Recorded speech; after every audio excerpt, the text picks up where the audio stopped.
36 ans, autant pour moi. Chers amis, quand Paul Biya est devenu président au Cameroun, Emmanuel Macron était à la maternelle. Non, là, c'est bon. Surtout que Paul Biya, j'ai eu des coups là. Emmanuel Macron est parti à l'école primaire. Paul Biya est président. Emmanuel Macron est parti au collège. Paul Biya est président. Emmanuel Macron est parti au lycée. Paul Biya est président. Emmanuel Macron est à l'université. Paul Biya est président. Emmanuel Macron a eu son premier boulot chez la Rochine. Paul Biya est président. Emmanuel Macron est devenu ministre. Paul Biya est président. Emmanuel Macron est devenu président. Paul Biya est président. Les Camerounais sont là pour dire à la France, ça suffit. D'accord. Comme le Congolais aime à dire, ça suffit. Pour dire, trop c'est trop avec Sassou Nguesso. Chers amis, quand Paul Biya était président, le président Mitterrand venait d'être élu ici en France. Mitterrand était président, Paul Biya était président. Mitterrand a fait 14 ans. Après Mitterrand, il y a eu Jacques Chirac. Il a fait un septennat plus 5 quinquennats. 12 ans, Paul Biya est président. Après Jacques Chirac, Sarkozy a fait un quinquennat. Paul Biya est président. Après Sarkozy, François Hollande, Paul Biya est président.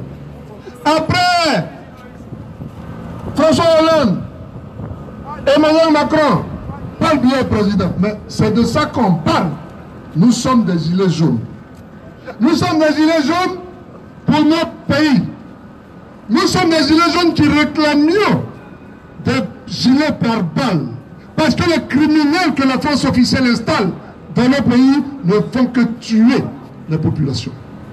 Et c'est pour ça que nous sommes ici. Et nous sommes heureux que des Ivoiriens, des Africains aient répondu à cet appel. Pour dire encore, ce n'est pas le nombre qui compte. C'est le message que nous lançons. Le message qui traduit notre détermination à aller jusqu'au bout. Chers amis, regardez la Côte d'Ivoire. La Côte d'Ivoire est un pays qui vit sous le joug fascisant dans la Draman Ouattara. Un homme que Nicolas Deboxa Nagui Sarkozy, désormais mis en examen dans beaucoup d'affaires, a installé non pas par la démocratie, mais par la bombocratie. Cette démocratie létale dont il a lu seul le secret. Depuis que Ouattara est là-bas, les Ivoiriens meurent. Ils sont emprisonnés. Aujourd'hui, ils sont empoisonnés. Et nous sommes là pour dire que la Côte d'Ivoire aujourd'hui a vécu une erreur de casting. Et ce n'est pas nous qui le disons, ce sont les populations qu'on appelait incidemment les populations du Nord qui le disent. En répétant partout, à qui veut l'entendre, Gbagbo Kafissa. Ça veut dire en malinqué, Gbagbo est mieux. Gbagbo était mieux. C'est vrai.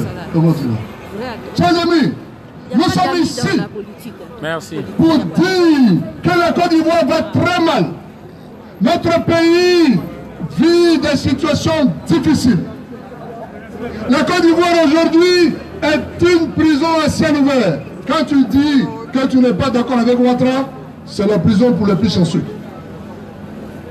Si tu donnes un avis qui est contraire à ce que Ouattara dit, allez, on t'emprisonne, on te torture, on te tue. C'est de ça qu'il s'agit. Et nous sommes ici pour dire, dans le cas de la Côte d'Ivoire, il y a eu une erreur de casting. Un homme, le président Laurent Gbagbo, qui s'est battu pendant 30 ans pour qu'il y ait la démocratie dans notre pays. Et cela se sait. Ici, dans la France politique et dans toute l'Afrique, cet homme a été arrêté et emprisonné. Cet homme qui a été élu depuis 2000 n'a pas connu la paix. Parce qu'il n'était pas un homme du réseau. Il n'était pas un homme du système. Parce qu'il n'était pas un homme qui dormait quand les chefs d'État venaient et qu'on lui marchait dessus.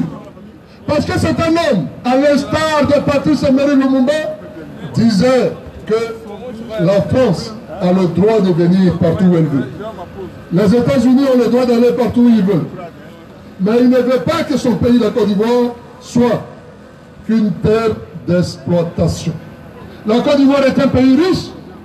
Une fois Boigny a rendu la Côte d'Ivoire riche, lui, Laurent Gbagbo, il veut rendre les Ivoiriens riches. Il veut que le cacao qui fait la richesse de la Côte d'Ivoire profite aux planteurs qui souffrent pour que la Côte d'Ivoire soit ce premier producteur de cacao là. Il dit le cacao, le café, le fer, le manganèse, l'or, le diamant, le pétrole, toutes ces richesses dont regorge le pays doivent profiter d'abord aux Ivoiriens. Et cela lui a valu le foudre du système france-africain. Cela lui a valu ce que vous savez. Et il a été humilié, traîné devant les médias internationaux, traîné comme un moins que rien. Et nous ne pouvons pas l'accepter. Nous sommes là pour dire qu'il y a un renouvellement de jeunesse. Il y a un renouvellement de conscience. Que la jeunesse de hier n'est plus la jeunesse d'aujourd'hui. Et que si hier,